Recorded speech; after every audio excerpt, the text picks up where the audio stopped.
Hi friends, સ્વાગત છે તમારું મારી ચેનલ ભારતીય ફૂડ મેજિકમાં. આજે આપણે બનાવીશું ગુજરાતીઓનું મોસ્ટ કમ્ફર્ટિંગ અને ફેવરેટ ફૂડ ખીચડી અને કઢી. તો તેના માટે મેં લીધા છે ચોખા, એ હાફ કપ છે. હવે આપણે આમાં મસૂરની દાળ એડ કરવાની છે, એ 1 ટેબલ સ્પૂન.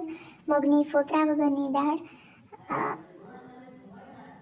પછી તુવેરની દાળ અને મગની ફોતરાવાળી દાળ એડ કરવાની છે.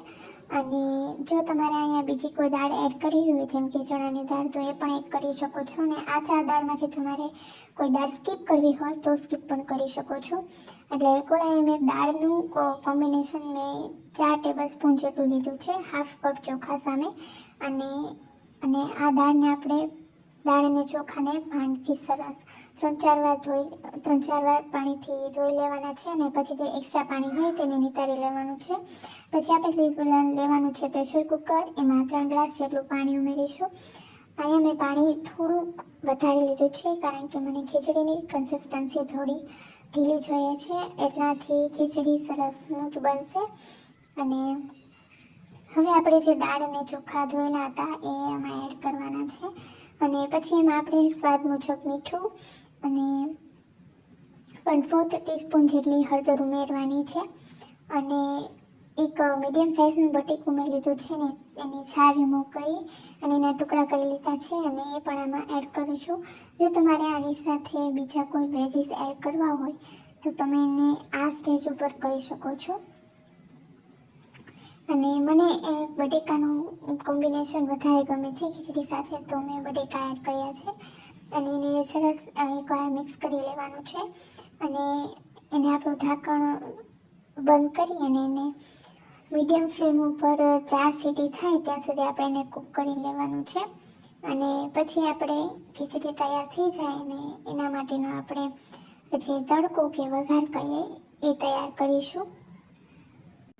અને તમારે જો આમાં તડકો કે વઘાર ન કરવો હોય અને સાદી પીળી ખીચડી ખાવી હોય કઢી સાથે, તો પણ આ કોમ્બિનેશન ખૂબ જ સરસ લાગે છે. આપણે કુકર ખોલીને જોઈને આપણી ખીચડી એકદમ સરસ બફાઈ ગઈ છે. હવે આપણે જે વઘાર કરવાનો છે એ તૈયાર કરીશું. તો એના માટે મેં લીધી છે કઢાઈ, અને એમાં 1.5 ટેબલ સ્પૂન જેટલું તેલ એડ કરવાનું છે. અને પછી એમાં આપણે એકદમ ફાઇન ચોપ કરેલું લસણ ઉમેરવાનું છે. જો તમે લસણ ન ખાતા હોય તો એને સ્કીપ કરી શકો છો, પણ આ ખીચડીમાં સરસ લાગે છે, જરૂરથી એડ કરવું. અને એ મેં 1 ટેબલ સ્પૂન એડ કરેલું છે. અને પછી આપણે એમાં 1/2 ટીસ્પૂન જેટલી રાઈ એડ કરવાની છે, અને એને સરસ તતડવા દેવાની છે. અને પછી એમાં એ થોડી તતડવા આવે એના પછી જ જીરું ઉમેરવાનું છે. અને લસણ ત્યાં સુધીમાં લસણ પણ થોડું લાલ થઈ જશે. અને જીરું ઉમેરવાનું છે 1/4 ટીસ્પૂન જેટલું. અને 1 સૂકું લાલ મરચું એડ કરીશું, થોડી ચપટી જેટલી હિંગ, અને ચોપ કરેલા લીલા મરચાં એડ કરવાના છે. અને કરી લીવ્સ એડ કરીશું 6 થી 7, અને ચોપ કરેલી ઓનિયન એડ કરવાની છે. અને બસ આ જો વઘાર સરસ થઈ જાય એટલે એને સરસ સાતળી લેવાનું છે. અને હવે આપણે મસાલા કરીશું. એમાં હળદર 1/4 ટીસ્પૂન, પછી ધાણા જીરું પાવડર એડ કરવાનો છે 3/4 ટીસ્પૂન, અને લાલ મરચું પાવડર એડ કરવાનું છે, એ મેં 3/4 ટીસ્પૂન લીધું છે. તમે મસાલા તમારી ઘરમાં જે મુજબના ખવાતા હોય, અહીંયા મેં કશ્મીરી લાલ મરચું લીધું છે, તો તમે એ પ્રમાણે મરચું એડ કરજો. અને પછી આપણે સ્વાદ મુજબ મીઠું ઉમેરવાનું છે. ખીચડીના ભાગનું મેં ઉમેર્યું ત્યારે ખીચડી બનાવતી વખતે, પણ આમાં આપણે જે થોડો વઘાર કરીશું મેં એના ભાગનું, ડુંગળી અને ટમેટા ભાગનું મીઠું ઉમેરી દીધું છે. અને પછી આપણે એને સરસ રીતે મિક્સ કરી લઈશું. અને આ થોડીક હલાવીએ અને પછી આપણે એમાં થોડું પાણી એડ કરીશું, જેથી આપણા જે મસાલા છે એ બળી ન જાય અને મસાલા સરસ કૂક થઈ જાય અને એની સરસ ફ્લેવર આવી જાય. અને મસાલા એડ કર્યા પછી આપણે એમાં મીડિયમ સાઇઝનું ટોમેટો એડ કરીશું, અને એને પણ આ મસાલા સાથે એકદમ સરસ સાતળી લેવાના છે. અને આમાંથી તેલ છૂટું પડી જાય. તમે 1 કે 2 મિનિટ એને સાતળશો એટલે સરસ તેલ છૂટું પડી જશે. અને બસ હવે આ તૈયાર છે. અને હવે આપણે જે ખીચડી બનાવેલી હતી એ આપણે આમાં એડ કરી દઈશું. અને જો તમે ડુંગળી કે લસણ ન ખાતા હોય તો તમે સ્કીપ કરી શકો છો. બાકી જે મેં બતાવ્યું એ પ્રમાણે રાઈ જીરું ને લીલા મરચાંનો ને વઘાર એ રીતે કરી અને એ રીતે પણ તમે ખીચડી એડ કરીને બનાવી શકો છો તો પણ સરસ લાગે છે. અને હવે આપણે આમાં ખીચડી ઉમેરી દીધી છે અને ઉપરથી 1/4 ટીસ્પૂન જેટલો ગરમ મસાલો એડ કરવાનો છે. અને પછી એને એકદમ સરસ મિક્સ કરી લેવાનું છે. અને જો તમને એવું લાગે કે ખીચડી મારે હજી થોડી વધારે ઢીલી જોઈએ છે તો તમે પાણી એડ કરી શકો છો. અને લીલા ધાણા નાખીશું અને ઉપરથી મેં થોડા લીલી ડુંગળીના પાન આવે છે એ એડ કરેલા છે. અને એકદમ સરસ તૈયાર છે ખીચડી. અને હવે આપણે કઢી બનાવીશું. તો તેના માટે મેં બેસન લીધું છે અને 3 ચમચી છે. અને તમારે થોડી પતલી કઢી જોતી હોય તો તમે બેસનનું જે માપ છે એમાં બેસન ઓછું લઈ શકો છો. અને હવે આ 3 ચમચી બેસનમાં આપણે 3 ચમચી છાશ ઉમેરવાની છે. અને એને પહેલાં એકદમ સરસ મિક્સ કરી લઈશું એટલે કઢીમાં સહેજ પણ આપણને ગાંઠા જોવા ન મળે. આ સરસ એકદમ સરસ મિક્સ થઈ ગયું છે. અને મેં આ 3 કપ જેટલી છાશ લીધી છે. અને એ સાવ મોળી છે, તમે ખાટી ન લેતા. ખાટી લેશો તો પછી તમે જ્યારે કઢીને કૂક કરશો તો એ વધારે ખટાશ પકડી લેશે. એટલે છાશ છે એ મોળી જ લેવાની છે. અને તમે તમારે ઘરે દહીં હોય તો તમે દહીંથી પણ કઢી બનાવી શકો છો. અને આ મેં 3 કપ જેટલી છાશ ઉમેરેલી છે તો એને એકદમ સરસ લોટની સાથે મિક્સ કરી લેશું.